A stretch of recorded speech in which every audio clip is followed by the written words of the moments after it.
And welcome back into the Bettor Half Hour, my favorite segment where we bring you sports betting veterans winning more than they're losing. Excited to welcome in a new guest, Harrison Sanford, co-host a podcast with both Danny Green and Aqib Talib. Harrison, great to be with you, sir.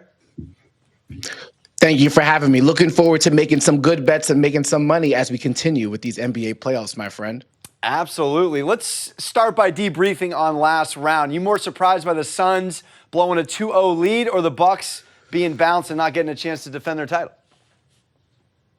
Well, I really like the Bucks when they were plus 170 after Game 4 when Al Horford went crazy with 30 points. They were plus 170 to win that series. But I had no idea that Grant Williams would be able to put up 18 three-point attempts in that Game 7. Absolutely ridiculous.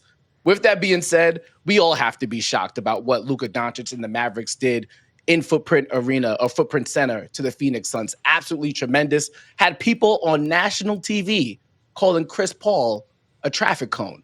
Never would have thought that in my life. Never would have predicted it. So that has to be the one.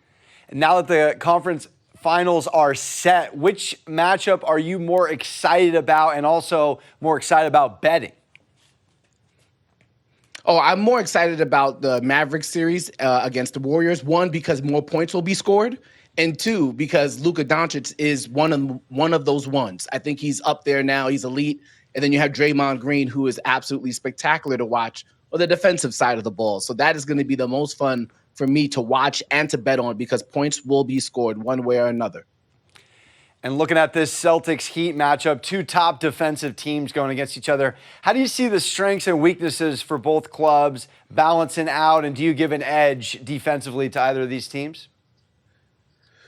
Well, I'd have to give the edge defensively to the Miami Heat, even though I do think the Celtics will win this series. But when it comes to the strengths and weaknesses of both of these teams like to shoot the three. Both of these teams guard the three very well. You have to pay attention to fast break points when it comes to these two teams when you really try to evaluate it from a betting standpoint and who you think is going to win overall. What would you say the most exciting head-to-head matchup is in that series? Do you think Tatum and Butler? Do you see Butler welcoming the defensive challenge and wanting to call out Jason?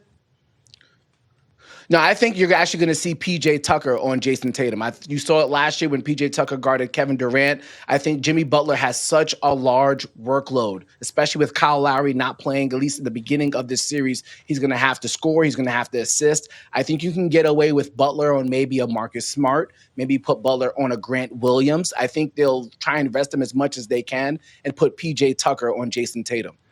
You know, Boston's got a little bit of a losing streak here in the conference finals. They've lost 4 straight, 2 of those to the Heat, most recently in the bubble. Do you think they break through and get to the finals? Shout out to a Rice legend. Shout out to the original Madison Square Garden ankle breaker in Kemba Walker. But he is no longer on the Celtics. And that's when the Celtics lost to the Miami Heat in the bubble. He was their starting point guard. Replacing him is Marcus Smart, the defensive player of the year. Totally different team. They could lock up, and I expect to see that from Boston for sure. Looking at this Western Conference battle between the Warriors and the Mavs. And we know the Mavs took 3 of 4 against the Dubs in the regular season. Do you think they have enough firepower in Dallas to match up against this Warriors team?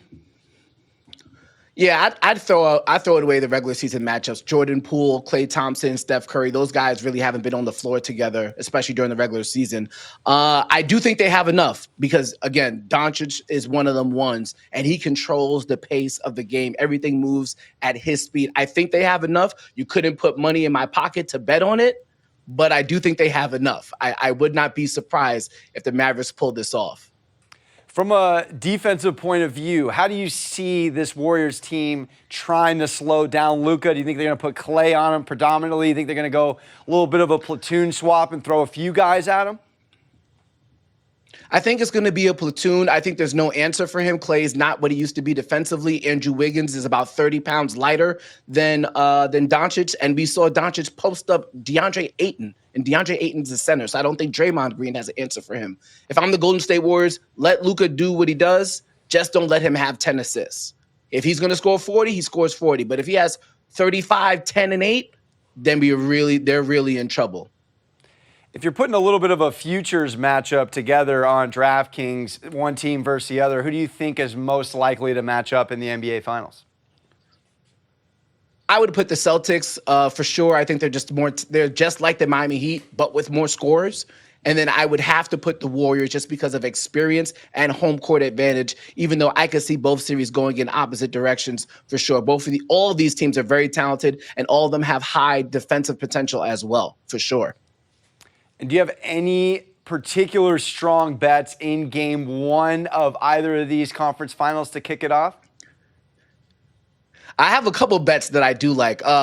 In the inaugural Larry Bird Eastern Conference Finals MVP award, I like Jason Tatum minus 120. It just seems like he's the best player on the court. It seems likely, even though that's not the most fun because, again, it's minus 120. Here's what I really like, and I would sprinkle some money on this. Plus 220 for Draymond Green as the assist leader. We saw what the Phoenix Suns and Chris Paul had to endure against the Dallas Mavericks. Reggie Bullock and Dorian Finney-Smith really pressured Chris Paul all the way up the court to tire him out. I could see them trying to do that to Steph Curry, which means Draymond Green might bring up the ball some more. As well, the Mavericks aren't as big as maybe the Memphis Grizzlies were or the Denver Nuggets were. You can see Draymond playing a lot of small ball center as well. He's plus 350 to be the rebound leader. So plus 220 to be the assist leader, plus 350 to be the rebounds leader. In a series, he's going to play a bunch of minutes. He's going to handle the ball a lot, and he might turn into the primary defender on Luka Doncic. I love sprinkling a little bit of money on that for sure. I love all of those. Harrison, thank you so much for coming on, bringing your phenomenal insight. Don't go anywhere. Coming up next, we have more show.